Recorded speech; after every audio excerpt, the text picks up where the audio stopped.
You shot straight, but you shot late. Holla at me. This is the Rundown Podcast. I'm gonna give you the rundown. And it's OG Jucario, and I'm back at you with the latest update in the young Dolph case. And the alleged mastermind, Hernandez Govan, was in court recently, and the judge reprimanded Govan. She scolded him. She spanked him on the hand, as they say, and gave him another pass for allegedly breaking the bond conditions, right, that he had set by the court. And Govan wants to work. He wants to take care of his family. That's what he told the judge. And I'm guessing she was supposed to go over those, a request or whatnot. And then the judge said something happened. She got a phone call. That's right. She got a phone call from a concerned citizen, right? Concerned citizens wondering why Govan had an interview on YouTube. That's right, with a Memphis vlogger named Stan G, and it went viral. And the judge found this out, and she had Govan in court on Friday, and he was actually supposed to be there the day before on Thursday, but skipped out on her court. And she told Govan, well, you were on my docket for Thursday, but you up and left. You weren't supposed to do that. And Govan whole thing about him leaving court on Thursday, right? He said his lawyer told him that he could leave and he didn't have to be there. But the judge told Govan that was a lie. And anytime he's scheduled to be in her court and he's on that docket, he better be there. And Govan said he understood that or whatnot. And she said that, Govan was getting a plethora of calls, a load of calls, and he had to leave on Thursday. That's why he also couldn't make the appearance there in court.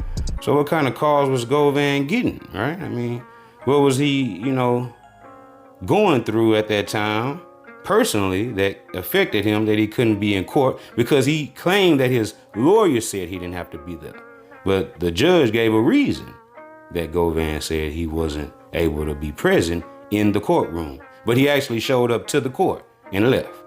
So yeah, man, these things right here, the judge seems like she's trying to work with Govan, but him doing this interview got her feeling like revoking his bond for some reason. I guess he's not supposed to talk, but Govan's lawyer said that he didn't talk about nothing pertaining to the case. Criminal court judge Jennifer Mitchell was very clear with Govan with him not, violating these bond conditions again, because she said she will revoke this bond. So it's kind of like she already made up her mind that she ain't gonna revoke his bond, right? Because she said she, was in process of reviewing the bond modification until she got that call from that concerned citizen about Govan doing the interview. And she said she was not pleased. She was upset that he felt free to do this, man. Like he just, he bragging in some type of way, right? This isn't Govan's first time trying to get his bond modified. When Judge Lee Coffey was residing over the Dolph case, right, before he recused himself, right? And he tried to get Coffey to, loosen up on those restrictions, and he wanted a job back then. He said he wanted to work and do all these things while he was on house arrest, right, and on bond.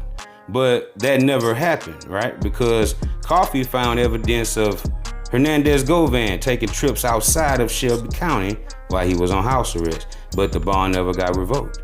So now the new judge is saying, well, we found out that you did an interview, right? And the court doesn't like, they were upset about that, that you feel free enough to do this. So I'm gonna review this bond modification, but guess what? I just might revoke your bond. Now, in my opinion, I don't think Govan's bond is gonna get revoked behind him doing a YouTube interview. First of all, he didn't really say nothing that was, incriminating. But, he made some insinuations that he didn't know people, right? And if he does know them people, right, I'm already sure that that's already looking suspicious. Like, why is he saying he don't know people when it's evidence of him knowing these people that he was asked about by Stan G in that interview? And my thing is this, the lawyer for Govan said he didn't say nothing pertaining to the Dolph case or, Govan's case and matter. But at the end of the day, the lawyer did say that his client, Govan, shouldn't have spoke at all. It wasn't a good idea for him to get on YouTube and do an interview, right? So that's the whole point. shouldn't be talking, Govan. And it's not looking good. In my last segment, I covered Govan in the Stan G interview, and I had a couple of questions myself. A couple of things he said were questionable.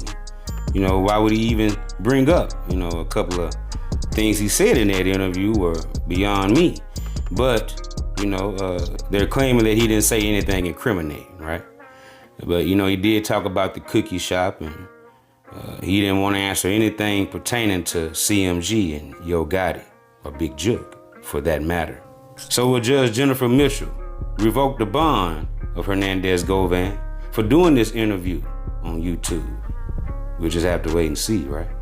So until the next time, hit that like, comment, and subscribe to the channel. You're watching the Rundown Podcast. I appreciate everybody for spinning with me. I appreciate all my subscribers for sliding with your boy every time. And say, man, hey, man, keep hitting that like button, keep hitting that subscribe button, and look, turn on post notification so we can slide whenever I get the drop. You already know what it is, man. It's deeper than Buddha here, you hear me? And guess what?